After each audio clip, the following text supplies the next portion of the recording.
जय श्री कृष्ण। राधे राधे मित्रों। भगवान श्री हरि विष्णु की कृपा आप सब पर बनी रहे। आज के इस वीडियो में आप श्रीमद् भागवत गीता के 12वें अध्याय का श्रवण करेंगे। भगवान के वचनों को सुनकर अर्जुन बोले, हे मनमोहन, जो अनन्य प्रेमी भक्तजन इस पूर्वोक्त प्रकार से निरंतर आपके भजन ध्यान में लगे हुए आप सगुण रूप परमेश्वर को अति श्रेष्ठ भाव से उपासते हैं और जो अविनाशी सच्चिदानंद घन निराकार को ही उपासते हैं, उन दोनों प्रकार के भक्तों में अति उत्तम योग वेता कौन है? इस प्रकार अर्जुन के पूछने पर श्री कृष्ण भगवान बोले, हे अर्जुन, मेरे में मन को एकाग्र करके निरंतर मेरे भजन ध्यान में लगे हुए जो भक्त जन अतिशय श्रेष्ठ श्रद्धा से युक्त हुए मुझ सगुण रूप परमेश्वर को भजते हैं, वे मेरे को योगियों में भी अति उत्तम योगी मान्य हैं। अर्थात उनको मैं अति श्रेष्ठ मानता हूँ। और जो पुरुष इंद्रियों के समुदाय को अच्छी प्रकार वश में करके मन बुद्धि से परे सर्वव्यापी अकथनीय स्वरूप और सदा एक रस रहने वाले नित्य अचल निराकार अविनाशी सच्चिदानंद घन ब्रह्म को निरंतर एक ही भाव से ध्यान करते हुए उपासते हैं, वे संपूर्ण भूतों के हित में रत हुए और सब में समान भाव वाले योगी भी मेरे को ही प्राप्त हैं। किंतु उन सच्चिदानंद घन निराकार ब्रह्म में आसक्त हुए चित्त वाले पुरुषों के साधन में क्लेश अर्थात परिश्रम विशेष है, क्योंकि देहाभिमानियों से अव्यक्त विषयक गति दुख पूर्वक प्राप्त की जाती है। अर्थात जब तक शरीर में अभिमान रहता है तब तक शुद्ध सच्चिदानंद घन निराकार ब्रह्म में स्थिति होनी कठिन है। और जो मेरे परायण हुए भक्त जन संपूर्ण कर्मों को मेरे में अर्पण करके मुझ सगुण रूप परमेश्वर को ही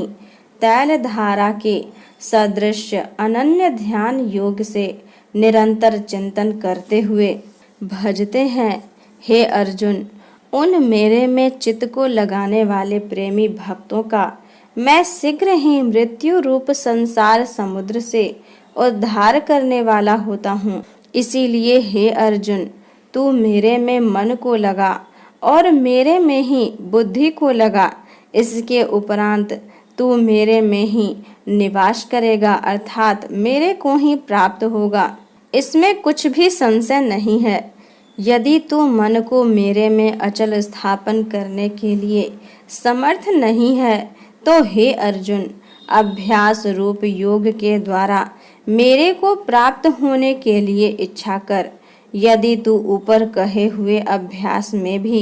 असमर्थ है तो केवल मेरे लिए कर्म करने के ही परायण हो। इस प्रकार मेरे अर्थ कर्मों को करता हुआ भी मेरी प्राप्ति रूप सिद्धि को ही प्राप्त होगा। और यदि इसको भी करने के लिए असमर्थ है तो जीते हुए मन वाला और मेरी प्राप्ति रूप योग के शरण हुआ सब कर्मों के फल का मेरे लिए त्याग कर, क्योंकि मर्म को न जानकर किए हुए अभ्यास से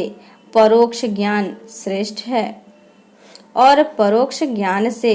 मुझ परमेश्वर के स्वरूप का ध्यान श्रेष्ठ है, तथा ध्यान से भी सब कर्मों के फल का मेरे लिए त्याग करना श्रेष्ठ है और त्याग से तत्काल ही परम शांति होती है। इस प्रकार शांति को प्राप्त हुआ जो पुरुष सब भूतों में द्वेष भाव से रहित एवं स्वार्थ रहित सबका प्रेमी और हेतु रहित दयालु है, तथा ममता से रहित एवं अहंकार से रहित सुख दुखों की प्राप्ति में सम और क्षमावान है, अर्थात अपराध करने वालों को भी अभय देने वाला है, तथा जो ध्यान योग में युक्त हुआ निरंतर लाभ हानि में संतुष्ट है, तथा मन और इंद्रियों सहित शरीर को वश में किए हुए मेरे में दृढ़ निश्चय वाला है, वह मेरे में अर्पण किए हुए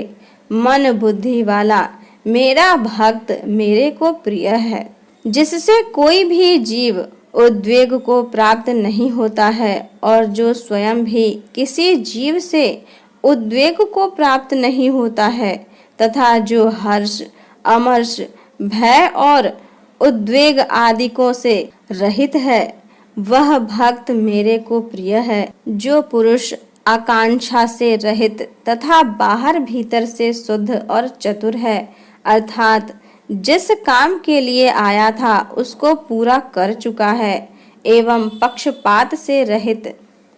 और दुखों से छूटा हुआ है, वह सर्व आरंभों का त्यागी अर्थात मन, वाणी और शरीर द्वारा प्रारब्ध से होने वाले संपूर्ण स्वाभाविक कर्मों में कर्तापन के अभिमान का त्यागी मेरा भक्त मेरे को प्रिय है। जो न कभी हर्षित होता है, न द्वेष करता है, न सोच करता है, न कामना करता है, तथा जो शुभ और अशुभ संपूर्ण कर्मों के फल का त्यागी है, वह भक्ति युक्त पुरुष मेरे को प्रिय है।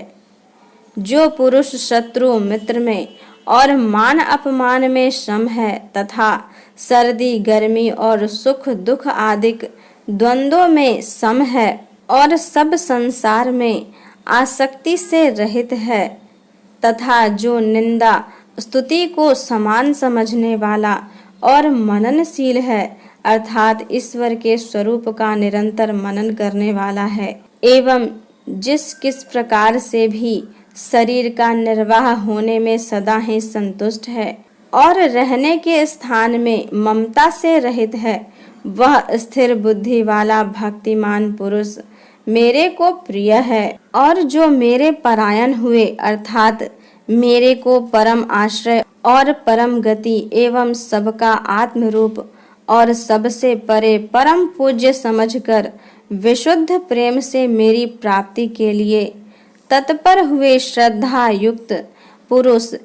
इस ऊपर कहे हुए धर्म में अमृत को निष्काम भाव से सेवन करते हैं, वे भक्त मेरे को अतिशय प्रिय हैं। इस प्रकार श्रीमद् भागवत गीता का भक्ति योग नामक 12वां अध्याय संपूर्ण हुआ। आगे की कथा सुनने के लिए मेरे वीडियो को लाइक करें, अपने दोस्तों के साथ शेयर करें तथा मेरे चैनल को सब्सक्राइब करें। धन्यवाद।